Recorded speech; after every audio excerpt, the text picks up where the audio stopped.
ਬਿਸਮਿਲ੍ਲਾਹਿਰ ਰਹਿਮਾਨਿਰ ਰਹੀਮ। ਸੱਜਣੋ ਤੇ ਮਿੱਤਰੋ, ਸਾਡੇ ਗੁਆਂਢੀ ਦੇਸ਼ ਦੇ ਪ੍ਰਧਾਨ ਮੰਤਰੀ ਨਰਿੰਦਰ ਮੋਦੀ ਬਹੁਤ ਹੀ ਇੰਤਹਾ ਪਸੰਦ ਨੇ। ਉਹ ਜਦੋਂ ਭਾਰਤੀ ਰਿਆਸਤ ਗੁਜਰਾਤ ਦੇ ਵਜ਼ੀਰ ਆਲਾ ਸਨ ਤਾਂ ਉਦੋਂ ਹੀ ਸਰਮਾਇਆਦਾਰੀ ਨਿਜ਼ਾਮ ਦੀ ਸੁਖੇਲ ਵੱਡੀਆਂ ਤਾਕਤਾਂ ਨੇ ਉਹਨੂੰ ਆਪਣੇ ਮਤਲਬ ਦਾ ਬੰਦਾ ਜਾਣਦਿਆਂ ਹੋਇਆਂ ਉਹਦੇ ਨਾਲ ਤਾਲਕ ਬਣਾਉਣਾ ਤੇ ਵਧਾਉਣਾ ਸ਼ੁਰੂ ਕਰਤਾ ਸੀ। ਫਰੰਗੀ ਰਾਜ ਤੋਂ ਆਜ਼ਾਦੀ ਦੀ ਜੰਗ ਲੜਨ ਵਾਲੀ ਵੱਡੀ ਅਵਾਮੀ ਜਮਾਤ ਕਾਂਗਰਸ ਨੇ ਹਮੇਸ਼ਾ ਸਰਮਾਇਆਦਾਰੀ ਨਿਜ਼ਾਮ ਦੇ ਜ਼ੁਲਮ ਤੇ ਲੁੱਟਮਾਰ ਤੋਂ ਬਚਦਿਆਂ ਹੋਇਆਂ ਸੋਸ਼ਲਿਸਟ ਤੇ ਕਮਿਊਨਿਜ਼ਮ ਰੱਖਣ ਵਾਲੇ ਦੇਸ਼ਾਂ ਨਾਲ ਤਾਲਕ ਵਧਾਏ। ਨਰਿੰਦਰ ਮੋਦੀ ਜਦੋਂ ਆਲਮੀ ਇਤਬਾਰ ਦਾ ਮੋਹਰਾ ਬਣ ਗਿਆ ਤਾਂ ਉਹਨੇ ਸਭ ਤੋਂ ਪਹਿਲਾਂ ਭਾਰਤ ਵਿੱਚ ਵਸਦੇ 40-50 ਕਰੋੜ ਮੁਸਲਮਾਨ ਦੇ ਖਿਲਾਫ ਬਹੁਤ ਹੀ ਖਤਰਨਾਕ ਤੇ ਨਫ਼ਰਤਾਂ ਭਰੀ ਤਾਰੀਖ ਸ਼ੁਰੂ ਕਰਤੀ।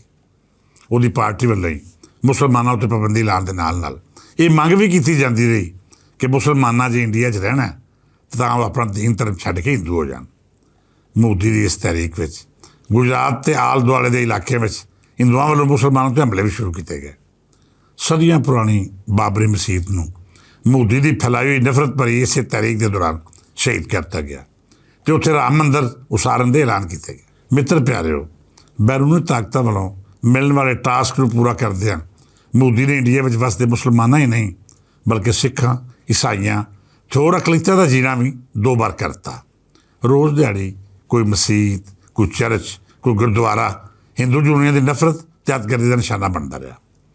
ਪੂਰੇ ਜੱਗ ਉੱਤੇ ਆਪਣਾ ਰਾਜ ਕਾਇਮ ਕਰਨ ਦਾ ਸੁਪਨਾ ਵੇਖਣ ਵਾਲੇ ਯਹੂਦੀਆਂ, ਅਮਰੀਕਾ, ਬਰਤਾਨੀਆ ਸਣੇ ਆਪਣੇ ਹਮੈਤੀਆਂ ਨੂੰ ਇਹ ਪੱਕਾ ਯਕੀਨ ਦਵਾਇਆ ਸੀ ਕਿ ਜੇ ਨਰਿੰਦਰ ਮੋਦੀ ਨੂੰ 3-4 ਟਰਮਾਂ ਲਈ ਦਿੱਲੀ ਦੇ ਤਖ਼ਤ 'ਤੇ ਬੈਠੇ ਰਹਿਣ ਦਾ ਮੌਕਾ ਦਵਾਇਆ ਗਿਆ ਤਾਂ ਉਹ ਨਾ ਸਿਰਫ ਇੰਡੀਆ ਦੀ 50-60 ਵਰ੍ਹਿਆਂ ਦੀ ਸੰਤੀ ਬੁਆਸ਼ੀ ਅਤੇ ਟੈਕਨੋਲੋਜੀ ਤਰੱਕੀ ਨੂੰ ਤਬਾਹ ਕਰਕੇ ਇੰਡੀਆ ਨੂੰ ਸਦੀਆਂ ਪਿੱਛੇ ਧਕੇਲ ਦੇਗਾ।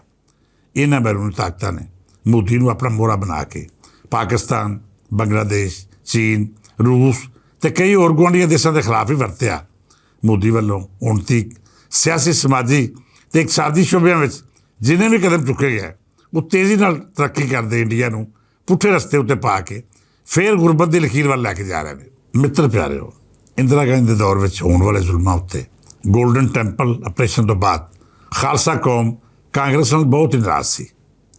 ਬੀਜੇਪੀ ਅਤੇ ਸਿੱਖਾਂ ਦੀ ਇਸੇ ਨਾਰਾਜ਼ਗੀ ਨੂੰ ਕੈਸ਼ ਕਰਦਿਆਂ ਹੋਇਆਂ ਸਿੱਖਾਂ ਦੀ ਭਰਵੀਂ ਹਮਾਇਤ ਹਾਸਲ ਕਰਨ ਲਈ ਅਤੇ ਇਸੇ ਵਾਅਦੇ ਨਾਲ ਕਈ ਚੋਣਾਂ ਜਿੱਤ ਕੇ ਕਾਂਗਰਸ ਨੂੰ ਆਪੋਜ਼ਿਟ ਬੱਚਿਆਂ ਉੱਤੇ ਬੈਠਣ 'ਤੇ ਮਜਬੂਰ ਕਰਤਾ ਗਿਆ।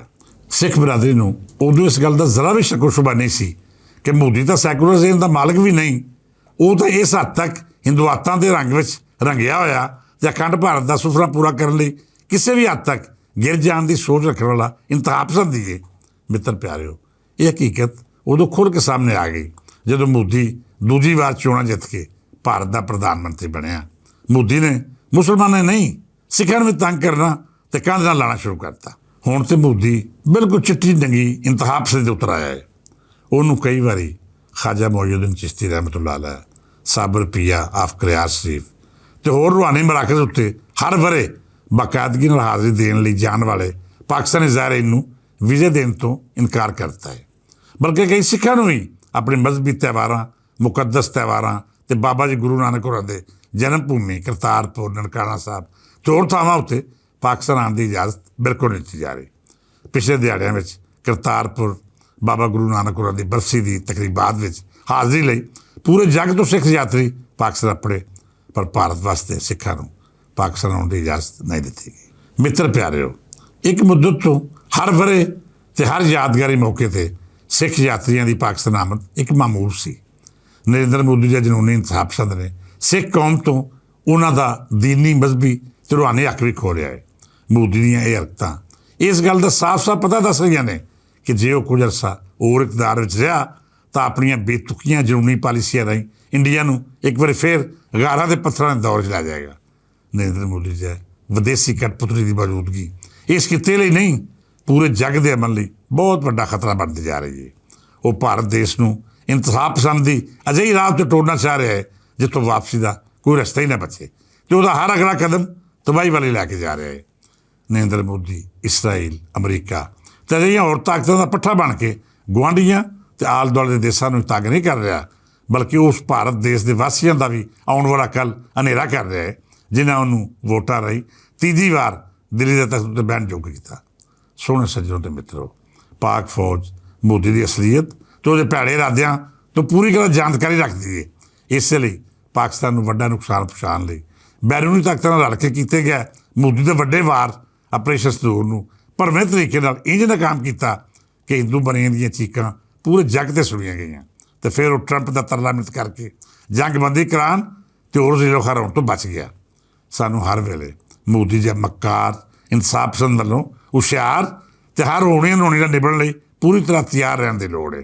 ਸਾਡੀ ਫੌਜ ਵੀ ਪੂਰੀ ਤਰ੍ਹਾਂ ਚੌਕਸ ਹੈ ਤੇ ਮੋਦੀ ਵੱਲੋਂ ਕਿਸੇ ਵੀ ਸ਼ਰਾਰਤ ਦਾ ਭਰਵਾਂ ਜਵਾਬ ਦੇਣ ਲਈ ਪੂਰੀ ਪਾਕਿਸਤਾਨੀ ਕੌਮ ਵੀ ਆਪਣੇ ਬਹਾਦਰ ਫੌਜੀ ਜਵਾਨਾਂ ਦੇ ਮੋਢੇ ਨਾਲ ਮੋਢਾ ਲਾਉਣ ਲਈ ਹਰ ਵੇਲੇ ਤਿਆਰ ਹੈ। ਸਾਨੂੰ ਆਪਣੇ ਸਿੱਖ ਭਰਾਵਾਂ ਭੈਣਾਂ ਖਾਸ ਕਰ ਜਿਹੜੇ ਮੋਦੀਗਰਦੀ ਪਾਰੋਂ ਆਪਣੇ ਗੁਰੂਆਂ ਦੇ ਦੀਵਾਰੇ ਹਾਜ਼ਰੀ ਦੇਣ ਤੋਂ ਮਹਿਰੂਮ ਰਹਿ ਉਹਨਾਂ ਸਭਨਾਂ ਨਾਲ ਦਿਲੀ ਹਮਦਰਦੀ ਹੈ ਤੇ ਸਾਡੀ ਦੁਆ ਹੈ ਕਿ ਨਰਿੰਦਰ ਮੋਦੀ ਜੀ ਇੰਤਹਾ ਪਸੰਦ ਛੇਤੀ ਛੇਤੀ ਰਾਜਨੀਤੀ ਤੋਂ ਵੱਖ ਕਰਤੇ ਜਾਣ ਤਾਂ ਜੇ ਇਸ ਖਿੱਤੇ ਤੇ ਇੱਥੇ ਵਸਣ ਵਾਲੀਆਂ ਕੌਮਾਂ ਸੁੱਖ ਦਾ ਸਾਹ ਲੈ ਸਕਣ। ਮਿੱਤਰ ਪਿਆਰਿਓ, ਲੈਂਦੇ ਚੜ੍ਹਦੇ ਤੇ ਤੀਜੇ ਪੰਜਾਬ ਸਣੇ ਪੂਰੇ ਜੱਗ ਵਿੱਚ ਵਸਦੇ 25 ਕਰੋੜ ਤੋਂ ਵੱਧ ਪੰਜਾਬੀ ਨਰਿੰਦਰ ਮੋਦੀ ਦੀ ਇੰਤਹਾ ਪਸੰਦੀ ਤੇ ਅਕਲੀਤਾਂ ਨਾਲ ਜ਼ੁਲਮ ਜ਼ਬਰ ਦੀ ਭਰਵੀਂ ਨਿੰਦਿਆ ਕਰਦੇ ਨੇ ਤੇ ਸਿੱਖ ਬਰਾਦਰੀ ਨੂੰ ਯਕੀਨ ਦਿਵਾਉਂਦੇ ਨੇ ਕਿ ਉਹ ਹਰ ਮੈਦਾਨੇ ਹਰ ਸੂਰਤ ਹਰ ਅੰਦਾਜ਼ ਵਿੱਚ ਉਹਨਾਂ ਦੇ ਹੱਕਾਂ ਲਈ ਆਵਾਜ਼ ਚੁੱਕਣਗੇ। ਅੱਜ ਲਈ ਇੰਨਾ ਹੀ, ਫਿਰ ਮਿਲਾਂਗੇ। ਇਜਾਜ਼ਤ ਦਿਓ। ਰੱਬ ਰੱਖ।